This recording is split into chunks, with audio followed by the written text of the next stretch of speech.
അസ്സലാമു അലൈക്കും. ദിയൂസ് വ്ലോഗിലേക്ക് എല്ലാവർക്കും സ്വാഗതം. ഇന്നൊരു അടിപൊളി ജ്യൂസിൻ്റെ റെസിപ്പി ആയിട്ടാണ് കേട്ടോ വന്നിട്ടുള്ളത്. ഈ ജ്യൂസ് ചെയ്തെടുത്തിട്ടുള്ളത് അവിൽ വെച്ചിട്ടാണ് കേട്ടോ.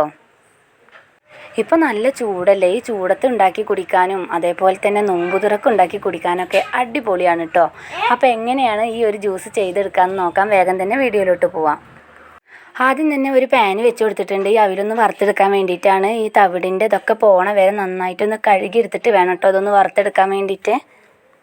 ഇപ്പോൾ ഇതിൻ്റെ വെള്ളം നനവൊക്കെ ഒന്ന് മാറിയിട്ട് നന്നായിട്ടൊന്ന് വരണ്ട് കിട്ടിയിട്ടുണ്ട്. ഇനി ഇതൊരു മിക്സിയുടെ ജാറിലേക്ക് ചൂടാറിയതിന് ശേഷം ഇട്ട് കൊടുത്തിട്ട് ഒരു സ്പൂൺ ഏലക്കാപ്പൊടിയും കുറച്ച് ഈത്തപ്പഴവും ചേർത്ത് കൊടുക്കുന്നുണ്ട്.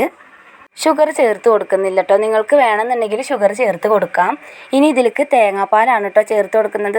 സാധാ പാൽ ചേർത്ത് കൊടുക്കുന്നതിനെക്കാട്ടിലും കൂടുതൽ ടേസ്റ്റ് തേങ്ങാപ്പാൽ ചേർത്ത് കൊടുത്താലാണ്. എന്നിട്ട് എല്ലാം കൂടി നന്നായിട്ടൊന്ന് അരച്ചെടുക്കാം. അവിലായതുകൊണ്ട് തന്നെ അത്യാവശ്യം നല്ല കട്ടി ഉണ്ടാവും. അപ്പോൾ കുറച്ചും കൂടി തേങ്ങാപ്പാൽ ഒഴിച്ചു കൊടുക്കാം. എത്രത്തോളം ലൂസായിട്ട് നമുക്ക് കിട്ടണോ അതിനനുസരിച്ചിട്ട് തേങ്ങാപ്പാൽ ഒഴിച്ചു കൊടുക്കാം കേട്ടോ.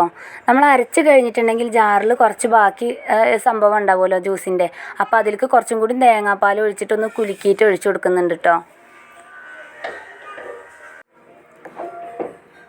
ഇപ്പോൾ അതാ ജ്യൂസ് ഇപ്പോൾ അത്യാവശ്യം ഒന്ന് കട്ടി കുറച്ചെടുത്തിട്ടുണ്ട്. ഇത് ഇത്രയും തന്നെ മതി.